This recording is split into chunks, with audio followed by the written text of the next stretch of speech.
మానుపెట్టె రాసినవారు ఎన్. చంద్రమౌళి గారు.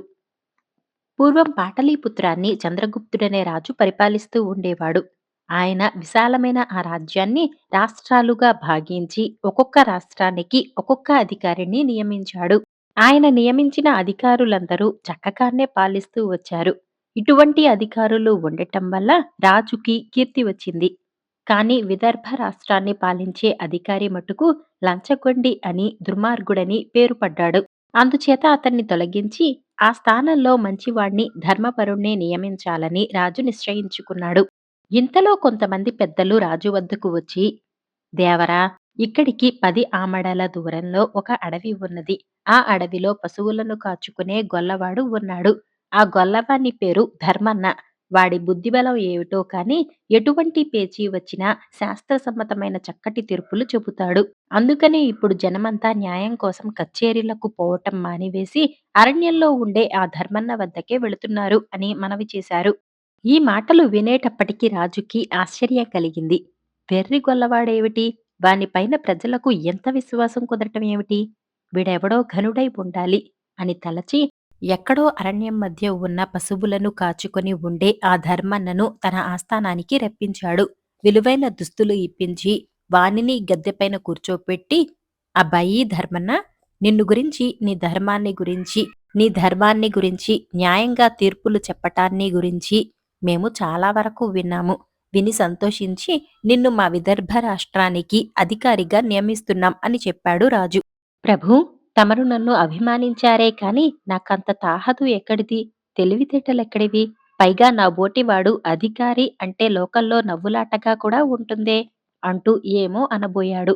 కాని రాజు ఆజ్ఞను దాటటానికి ఎవరికైనా వీలుంటుందా? కాబట్టి మారు మాట చెప్పకుండా రాజాజ్ఞను శిరసావహించి పదవిలో ప్రవేశించాడు ధర్మన్న.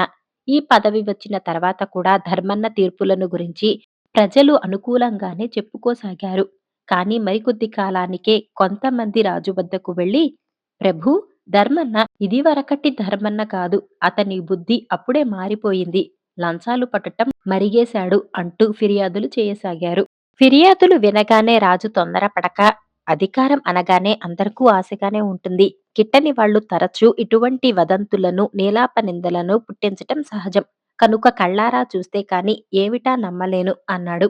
అయ్యో ప్రభూ, ఇవన్నీ వట్టి వదంతులనుకుంటున్నారు కాబోలు. అజమాయిషీ కోసం ధర్మన్న ఏనుగును ఎక్కి వెళతాడు. ఆయన వెంట గుర్రాలపైన స్వారీ చేస్తూ అంగరక్షకులుంటారు. ఇంతవరకు బాగానే ఉంది. హోదా నిలబెట్టుకోవటానికని ఇలా చేస్తున్నాడనుకుందాం. కాని ఇద్దరు నౌకర్లు ఒక పెద్ద మానుపెట్టెను మోసుకుంటూ వెంట పోతుంటారే, ఇది ఎందుకో ఎప్పుడైనా వాకబు చేయించారా ఏలినవారు అని మళ్ళీ ప్రశ్నించారు వాళ్ళు. రాజు మనసుకి నాటుకునేటట్టుగా. పెట్టెమాట చెవిని పడటంతోనే ఈ వింత ఏమిటో ప్రత్యక్షంగా తెలుసుకోవాలనే కుతూహలంతో రాజు విదర్భకు స్వయంగా బయలుదేరాడు. ఆయన సగం దారిలో ఉండగానే ఎక్కడికో అజమాయిషీ కోసం వెళుతున్న ధర్మన్న పరివారము కనిపించారు. ధర్మన్న వెంట నౌకర్లు మోసుకుపోతున్న మానుపెట్టె చూడగానే తను విన్న మాటలు నిజమేనని, లంచాల సొమ్ము దాచుకునటానికే ఈ పెట్టె ఏర్పాటయిందని రాజుకి దృఢమైన ఉద్దేశం పాతుకుపోయింది. రాజు ధర్మన్నను పలకరించి ఆ మాట ఈ మాట ఆడుతూ, ఏమయ్యా ధర్మన్న, నీవు మోయించుకు వస్తున్న దస్తుశిస్తులు భారంగా ఉన్నట్టున్నాయే, ఏది చూద్దాం అని చలోక్తిగా అంటూ ఆత్రంతో ఆ మానుపెట్టె మూత తీయించి చూశాడు. చూడగా ఏముంది? ధర్మన్న ఈ అధికారానికి రాకముందు వేసుకుంటూ ఉండే చింపిపాతలు తప్ప ఒక్క చిల్లిగవ్వ కూడా అగపడలేదు. అందరూ ఆశ్చర్యపోయారు. ఉండబట్టలేక రాజు ధర్మన్నను ఇదేమిటని అడిగేసరికి, ప్రభూ, ఇప్పుడు నాకు పట్టిన నడుమంతరపు సిరి వల్ల నాకు కళ్ళు నెత్తిమీదికి రాకుండా ఈ గుడ్డలు నా పూర్వ చరిత్రను జ్ఞప్తికి తెస్తూ ఉంటాయి. నా పూర్వ చరిత్ర మరిచిపోతినంటే నాలో నీతికి ధర్మానికి తావుండదు. కాబట్టి నేను చెప్పే తీర్పులు న్యాయంగా ఉండవు. నా నిజస్థితి నాకు ఎల్లప్పుడూ జ్ఞాపకం ఉండటానికే ఇలా చేస్తూ ఉంటాను అని ధర్మన్న బదులు చెప్పాడు. శభాష్! ధర్మన్న నిజంగా ధర్మావతారమేనని రాజు మెచ్చుకున్నాడు. సిక్కిం జానపద కథ మంత్రగత్తె అందమైన అమ్మాయిలు. మనోహరమైన ఒక కొండ పాదతలంలోని లోయలో అందమైన వనం మధ్య ఉన్న చిన్న గుడిసెలో ఇద్దరు అందమైన అమ్మాయిలు నివసిస్తూ ఉండేవారు. వాళ్ళిద్దరూ అక్కా చెల్లెళ్ళు. అక్క పేరు కోంతార్హప్. చెల్లెల పేరు జార్ఖర్ హబ్. కోంతార్ హబ్ అందమైన కంఠస్వరం ఉండేది. ఆమె పాటలు పాడితే పువ్వులు వికసించేవి. ఆ పాటకు చెల్లెలు నాట్యం చేస్తే సింహం, ఎలుగుబంటి, చిరుతపులి వంటి వన్యమృగాలు సైతం ఆమెతో కలిసి నాట్యం చేసేవి. ఆ వనానికి అధిపతి రూముదేవుడు.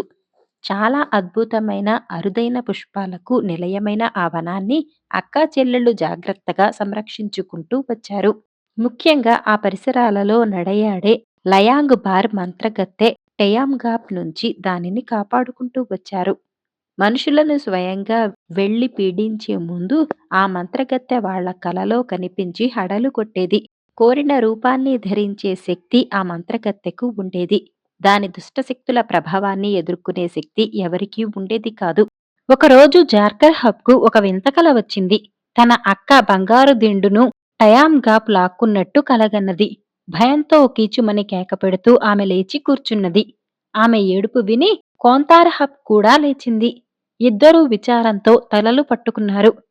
టయాంగాప్ తమ మీదకి దాడి చేసే సమయం సమీపించిందని గ్రహించి అక్కా చెల్లెళ్ళిద్దరూ భయంతో ఆలోచించసాగారు.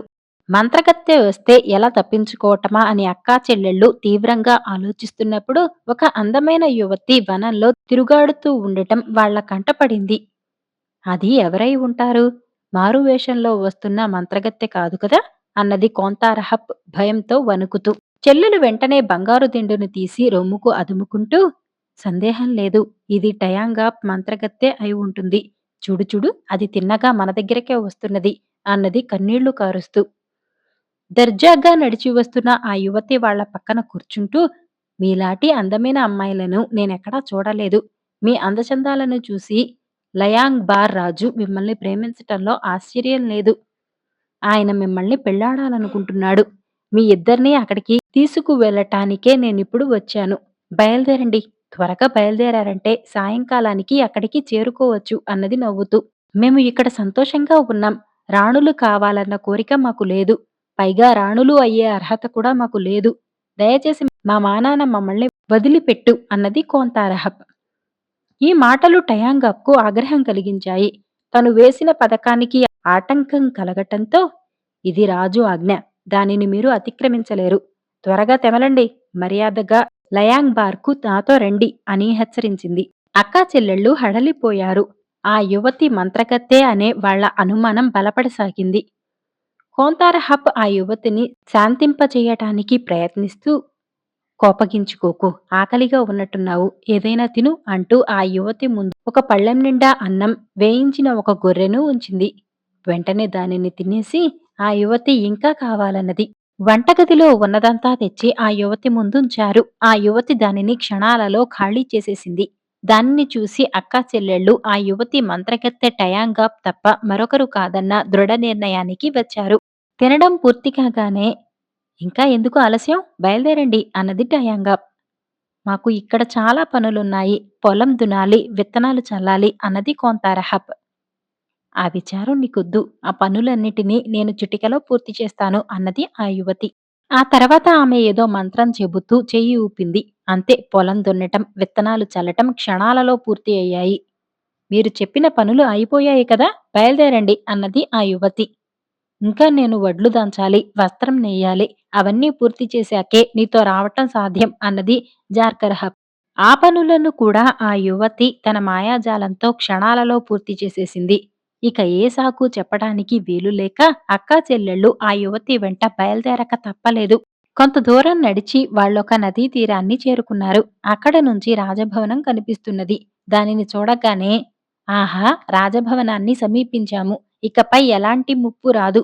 బహుశా ఈ యువతి నిజంగానే రాజు పంపిన మనిషేనేమో అన్నది జార్కర్హబ్ చెల్లెలతో ఎంతో ఆశగా. అయితే ఆ వచ్చిన యువతి నాలుగడుగులు ముందుకు వేసి నిలబడి వెనక్కు తిరిగి చూసింది. తర్వాత నదిలోని నీళ్ల దగ్గరకు వెళ్లి అక్కా చెల్లెళ్లతో, రండి, రాజును చూసే లోపల స్నానం చేసి తాజాగా హుషారుగా తయారుకండి అన్నది. కోంతార్హబ్ నీళ్లలోకి వంగి ముఖం కడుక్కోవటానికి దోసిలితో నీళ్లు తీసుకోబోయింది. అంతలో టయాంగాప్ ఆమెను ఒక చేపగా మార్చి నీళ్లలోకి విసిరేసింది. జార్కరహబ్ దీనిని చూసి భయంతో వణికిపోయింది. అక్కడ నుంచి పరిగెత్తిపోవటానికి ప్రయత్నించింది కాని టయాంగాప్ ఆమెను పట్టుకుని, భయపడకు, నువ్వు నా మాట విన్నంత వరకు నీకు ఏ హాని చెయ్యను అన్నది. ఆ తర్వాత మంత్రగత్తె తన రూపాన్ని కోంతారహప్లా మార్చుకుని, నేను నీ అక్కలాగా కనిపిస్తున్నాను కదూ అన్నది. జార్కరహప్ ఆశ్చర్యంతో దిమ్మెరపోయింది. ఆమె నోట మాట రాలేదు. మంత్రగత్తె టయాంగాప్ అచ్చంగా తన అక్కలాగే ఉన్నది. ఇద్దరూ రాజభవనం చేరుకున్నారు. మంత్రగత్తె తనను కోంతార్హప్ గాను, జార్కర్హప్ ను తన పరిచారికగాను రాజుకు పరిచయం చేసుకున్నది. ఆమె అందానికి ముగ్ధుడైన రాజు ఆమెను వెంటనే పెళ్లి చేసేసుకున్నాడు. వాళ్ళు రాజభవనంలో రాజభోగాలు అనుభవించసాగారు. జార్కర్హప్ మాత్రం పొద్దస్తమానము ఇంటి చాకిరీ చేసేది. మధ్యాహ్న సమయంలో జార్కర్హప్ రాజుగారి గొర్రెలను మైదానాలకు తోలుకుపోయి మేపుకుని వచ్చేది. ప్రతి సాయంకాలం టయాంగాప్ గొర్రెలను లెక్కపెట్టే నెపంతో అక్కడికి వచ్చి తన భయంకరమైన ఆకలిని తీర్చుకోటానికి 2-3 గొర్రెలను తినేసేది. ఒక రోజున జార్కర్హప్ నదీ తీరంలో గొర్రెలను మేపుతూ తన అక్కను తలచుకున్నది.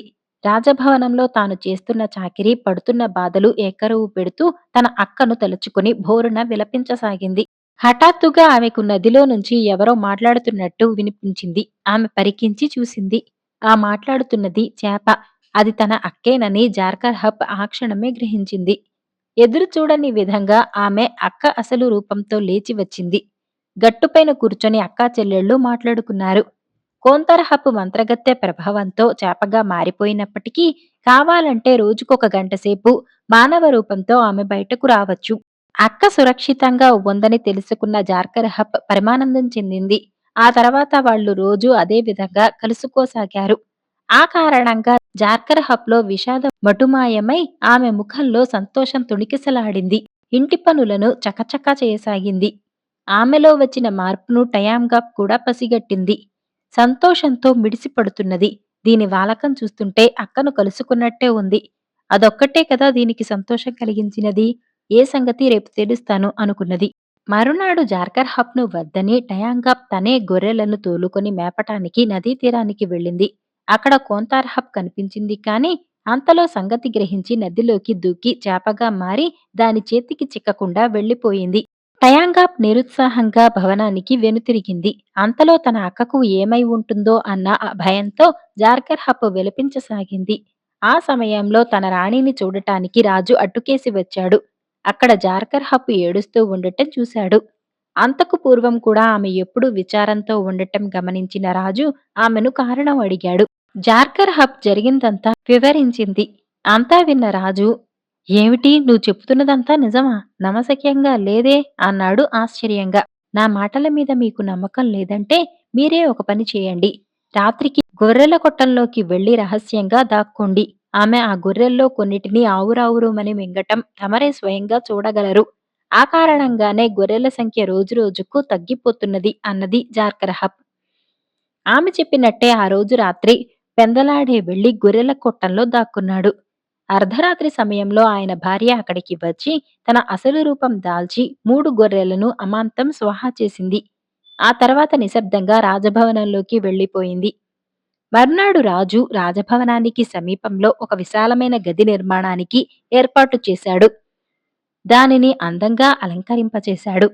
ఆ తర్వాత ఆయన అక్కడి పడకకు కింద పెద్ద గోతిని తవ్వించి అందులో బయటకు కనిపించకుండా కత్తులు, కటారులు, బరిసెలు వంటి పదునైన ఆయుధాలను అమర్చి దానిమీద పడకను అమర్చాడు. ఆ తర్వాత అతడు మంత్రగత్తె వద్దకు వెళ్లి, ప్రియతమా, నీకోసమే ప్రత్యేకంగా ఒక అందమైన గదిని నిర్మించాను. వచ్చి చూడు అన్నాడు ప్రేమ నటిస్తూ. సంతోషంగా ఆయన వెంట వెళ్లిన మంత్రగత్తె ఆ అలంకారాలను చూసి మురిసిపోయింది. ఉత్సాహంగా వెళ్లి పడక మీద కూర్చున్నది. అంతే, పడక విరిగి మంత్రగత్తె గోతిలోని పదునైన ఆయుధాలపై పడి ఒళ్లంతా నెత్తురుతో ముక్కలు చెక్కలై విలవిలా తన్నుకుంటూ ప్రాణాలు విడిచింది. ఆ తర్వాత రాజు జార్కర్హప్ నదీ తీరానికి వెళ్లారు. వారి కోసం అక్కడ కోంతార్హప్ ఎదురు చూస్తున్నది. మంత్రగత్తె మరణంతో దాని మంత్ర ప్రభావం కూడా తొలగిపోయింది. రాజు ఇప్పుడు అసలు కోంతార్హప్ను వివాహమాడాడు. ఆమె చెల్లెలు జార్కర్హప్ కూడా అదే రాజభవనంలో హాయిగా చిరకాలం జీవించింది.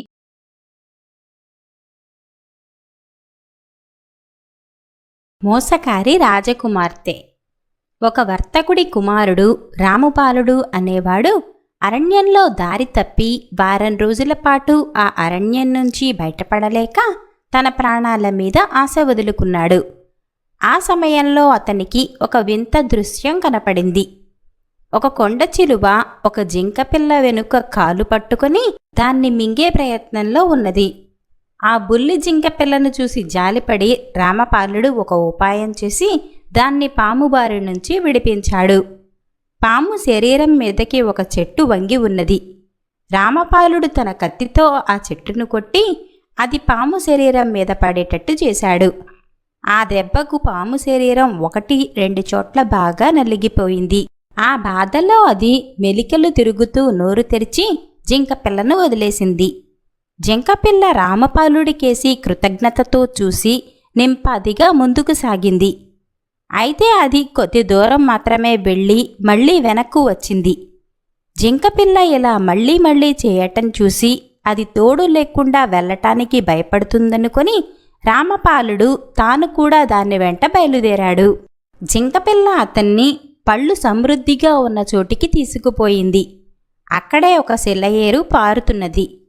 రామపాలుడు కడుపు నిండా పళ్ళు తిని నీరు తాగి బాగా అలసిపోయి ఉండటం చేత పడుకుని నిద్రపోయాడు. అతను సేద తీరి నిద్రలేచేసరికి జింకపిల్ల పక్కన నిలబడి ఉన్నది. అతను లేవటం చూసి అది మళ్ళీ నడవసాగింది. రామపాలుడు దాన్ని వెంట బయలుదేరాడు. త్వరలోనే ఇద్దరూ అరణ్యం దాటి ఒక పొలిమేర చేరుకున్నారు. అక్కడికి సమీపంలోనే కోటగోడ ఉన్నది. లోపల దూరంగా ఎత్తైన భవనాలున్నాయి. జింకపిల్ల వెళ్ళిపోయింది. అప్పటికే చీకటి పడిపోయింది. రాత్రి ఎక్కడ గడపాలా అని ఆలోచిస్తూ రామపాలుడు చుట్టూ కలయ చూసి తాను నిలబడి ఉన్న చోటు ఒక శ్మశానమని తెలుసుకున్నాడు. ఆ రాత్రి చెట్టు మీద గడప నిశ్చయించి అతను ఒక చెట్టు ఎక్కి దాన్ని పంగలో చేరాడు. మరుక్షణమే అతనికి ఒక భీతావహమైన దృశ్యం కనిపించింది. అతని తల మీద వెంట్రుకలు నెక్కబొడుచుకున్నాయి. ఎందుకంటే కొత్తగా పూడ్చిన ఒక గుంట నుంచి ఒక మనిషి శరీరం పైకి రాసాగింది. కొమ్మల్లో ఉన్న రామపాలుడు కెవ్వున అరచి వణకనారంభించాడు. భయపడకు, భయపడకు, నేను దెయ్యాన్ని కాదు, నీలాంటి రక్తమాంసాల గల మనిషినే. నా దురదృష్ట కథ చెబుతాను అన్నాడు. భూమి నుంచి పైకి వచ్చిన మనిషి. రామపాలుడు ధైర్యం తెచ్చుకుని చెట్టు దిగి వచ్చి ఆ ఘోరానికి అర్థం ఏమిటి అని అడిగాడు. నా కథ వింటే నీకంతా అర్థమవుతుంది అంటూ ఆ మనిషి తన కథ ఇలా చెప్పాడు. నేను ఒక రాజకుమారుణ్ణి. యుక్త వయసు రాగానే నేను మా దేశం విడిచి నా గుర్రం మీద దేశ సంచారం బయలుదేరాను. అనేక పట్టణాలు, నగరాలు, రాజ్యాలు చూశాను. ఒక చిత్రమైన దేశం ఉన్నదని, దానిని పాలించే రాజకుమార్తె సాటిలేని అందగత్తె అని ఒకనాడు నాకు తెలిసింది. ఒక పందెంలో గెలిచిన వాణ్ణి తాను పెళ్లాడి దేశానికి రాజును చేస్తానని ఆమె ఒక ప్రకటన చేసింది. నేను ఆమె చిత్తరువు చూశాను. ఆమె నిశ్చయంగా అద్భుత సౌందర్యవతి. నేను మనసు పట్టలేక ఆ దేశాన్ని వెతుక్కుంటూ వచ్చాను. ఆమె నాకు హృదయపూర్వకమైన స్వాగతం చెప్పింది. ఆమె అందం చూసి నాకు వెర్రెత్తిపోయింది. పందెంలో పాల్గొనటానికి ఒక షరతు. నువ్వు పందెంలో ఓడిపోతే యావజ్జీవం నాకు సేవకుడిగా ఉండిపోవాలి. అందుకు సమ్మతమేనా అని ఆమె నన్ను అడిగింది. ఆమె సాధుత్వం చూసి ముగ్ధుణ్ణై అందుకు సమ్మతించాను. ఆమె నాకు ఒక ఖాళీ పాత్ర చూపింది. ఆమె ఒక సంచి నుంచి 2 చిన్న పెట్టెలు తీసింది. అవి ఆమె అరచేతిలో ఇమిడేటంత చిన్నవి. ఆమె వాటిని ఖాళీ పాత్ర పక్కన ఉంచి కుడి చేతిలోకి ఒకటి తీసుకుని ఆడించింది. అలా ఆడించినప్పుడు ఆ పెట్టె ఏమీ చప్పుడు చేయలేదు. దాన్ని బట్టి ఆ పెట్టెలో ఏమీ లేదని తెలిసింది. దాన్ని ఆ పాత్రలో పెట్టి ఎడమ చేత్తో 2వ పెట్టె తీసుకున్నది. ఆమె దాన్ని ఆడించినప్పుడు అందులో ఏదో ఉన్నట్టు ధ్వని వినిపించింది. ఆమె దాన్ని కూడా పాత్రలో ఉంచి నాకేసి తిరిగి, యువకుడా, ఆ పాత్రలో 2 పెట్టెలున్నాయి. అందులో ఒక దానిలో నాణెం ఒకటి ఉన్నది. నాణెం ఉన్న పెట్టెను తీయగలిగావంటే నేను, నా రాజ్యము నీదే అన్నది. నేను ఈ పరీక్షలో అపజయం పొందాను. ఒక పెట్టె తీసి ఆడించాను, కానీ అది మోగలేదు. ఆమె తన ఎడమ చేత్తో పాత్ర నుంచి 2వ పెట్టెను తీసి ఆడించేసరికి ధ్వని వచ్చింది. నేను ఆమెకు బానిసనైపోయాను. నాలాగే పందెంలో ఓడిపోయి ఆమెకు బానిసలైపోయిన అనేక మంది యువకులలో నేను ఒకణ్ణి. రోజులు గడుస్తున్నాయి. తప్పించుకుపోవటానికి మార్గం చూస్తున్నాను. సేవలు సమర్థంగా చేసి నేను ఆమెకు కొంత అభిమాన పాత్రుణ్ణి అయ్యాను. ఒకనాడు నాకు జబ్బుగా ఉన్నట్టు నటిస్తూ రాణిని చూడగోరుతున్నట్టు వార్త పంపాను. ఆమె దయతో నన్ను చూడవచ్చి, యువకుడా, నీకు ఏమైంది అని అడిగింది. మహారాణి, దయామయి, వచ్చావా? కృతజ్ఞుణ్ణి. నేను చనిపోబోతున్నాను. ఒక్క కోరిక కోరతాను. నేను రాజవంశంలో పుట్టినవాణ్ణి. మా వంశాచారం ప్రకారం నా శవాన్ని దయ ఉంచి పాతిపెట్టించు. దహనం చేయించవద్దు. నా ప్రాణాలు పోయాక నన్ను దాస్య విముక్తిని చేసి నగరం వెలుపల పాతిపెట్టించాలి అని కోరాను. అలాగే చేయిస్తాను. నీకు తృప్తి కలిగింది కదా అన్నదామె. నేను ఆమెకు నా కృతజ్ఞత తెలుపుకున్నాను. ఈ కథను ఆసక్తితో వింటున్న రామపాలుడు అడ్డం వచ్చి, నీ పేరు ఏమిటో కూడా చెప్పావు కావు. నా పేరు రామపాలుడు. నీ పేరేమిటి అని అడిగాడు. నా పేరు సాగరకుమారుడు అని అతను తన కథను ఎలా కొనసాగించాడు. మా ఆస్థానంలో ఒక విషశాస్త్ర నిపుణుడు ఉండేవాడు. మా దేశంలో పాముకాటు చావులు హెచ్చుగా ఉంటుండేవి. అందుచేత నా తండ్రి ఆయనను కొలువులో ఉంచాడు.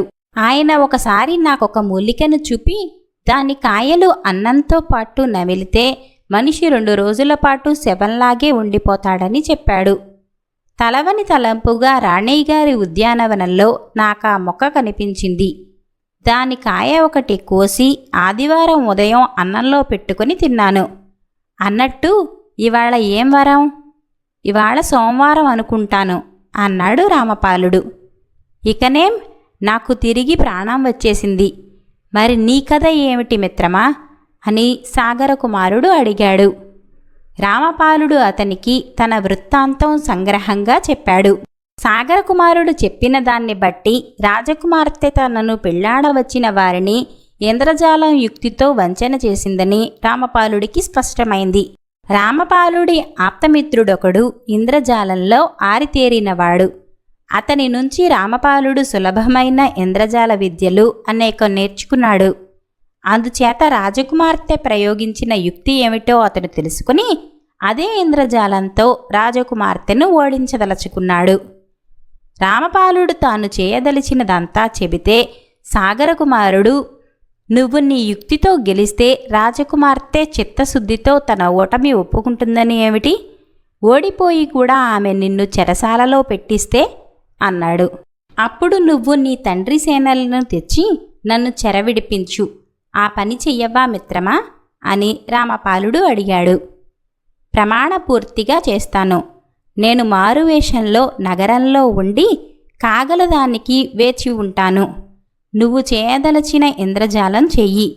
మా తండ్రి రాజ్యం కూడా సమీపంలోనే ఉన్నది అన్నాడు సాగరకుమారుడు. మర్నాడు నగరద్వారాలు తెరవగానే రామపాలుడు, సాగరకుమారుడు నగరంలో ప్రవేశించారు. సాగరకుమారుడు జుట్టు గొరిగేసి రామపాలుడి వద్ద అదనంగా ఉండే బట్టలు ధరించి తన రూపం మార్చుకున్నాడు. ఒక ఆటబొమ్మల దుకాణంలో రామపాలుడు సాగరకుమారుడి సూచన పైన చిన్న పెట్టెను కొని అందులో ఒక నాణెం వేసి దాన్ని తన ఎడమ చేతి మణికట్టుకు కొంచెం ఎగువన కట్టుకుని చొక్కా చెయ్యి దాని మీదకి లాక్కున్నాడు. అతను ఇప్పుడు ఎడమ చెయ్యి ఆడిస్తే ధ్వని వినిపిస్తుంది. ఈ విధంగా తయారైన రామపాలుడు రాజకుమార్తె వద్దకు వెళ్ళి ఆమెను పెళ్లాడగోరుతున్నట్టు తెలిపాడు. నన్ను గెలుచుకోవాలంటే నేను పెట్టే పరీక్షలో నెగ్గాలి అన్నది రాజకుమార్తె. తాను ఏ షరతుకైనా సిద్ధంగా ఉన్నట్టు రామపాలుడు చెప్పాడు. ఓడితే అతను తన బానిసగా ఉండిపోవాలని ఆమె అతన్ని హెచ్చరించింది.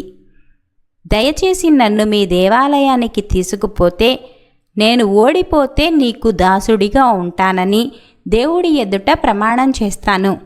నేను గెలిస్తే నాకు భార్య అవుతానని, నియమభంగం చెయ్యనని నువ్వు ప్రమాణం చేయాలి అన్నాడు రామపాలుడు. ఓడతానన్న సందేహం ఏ కోశానా లేకపోవటం చేత రాజకుమార్తె అందుకు ఒప్పుకొని అతన్ని దేవాలయానికి తీసుకుపోయింది. పూజారి సమక్షంలో ఇద్దరూ ప్రమాణాలు చేశారు. పరీక్ష కూడా దేవాలయంలోనే జరిగింది. రామపాలుడు పాత్రలో తన ఎడమ చెయ్యి పెట్టి ఒక పెట్టి తీసి ఆడించాడు. అది ధ్వని చేయటం చూసి రాజకుమార్తె నిర్ఘాంతపోయింది. నేను గెలిచాను రాజకుమారి, నన్ను పెళ్లాడతావా? ప్రమాణం చేశావు అన్నాడు రామపాలుడు. రాజకుమార్తె తల వంచి తన అంగీకారాన్ని తెలిపింది. రామపాలుడు తన కుడి చేత్తో పాత్రలోని 2 పెట్టెలను తీసి ఆడించాడు. ఏదీ మోత చేయలేదు. 2 నిజానికి ఖాళీవే. అతను రాజకుమార్తె ఎడమ చేతి మీది చొక్కా పైకి మడిచేసరికి ఆమె మణికట్టు వద్ద కట్టి ఉన్న మరొక పెట్టె నాణెం ఉన్నది. బయటపడింది. నువ్వు ఇలా మోసం చేసి అందరినీ వంచావు, మోసగత్తెవు అన్నాడు రామపాలుడు. నేను మోసగత్తెను కాను, నా తండ్రి ఆజ్ఞ పాటించాను అంతే. నన్ను ఓడించేపాటి తెలివితేటలు గలవాణ్ణి నిర్ణయించటానికి నా తండ్రి చనిపోతూ నాకీ మార్గం తెలిపాడు. దేవుడే నిన్ను పంపాడు. నాకు సంతోషంగా ఉన్నది. నా తండ్రి ఆత్మ కూడా సంతోషిస్తుంది. ఎంతకాలమూ నాకు దాసులుగా ఉన్న వారినందరినీ ఈ క్షణమే విడిచిపెడతాను. వారు అందరూ మన వివాహ మహోత్సవంలో పాల్గొని బహుమానాలు పుచ్చుకొని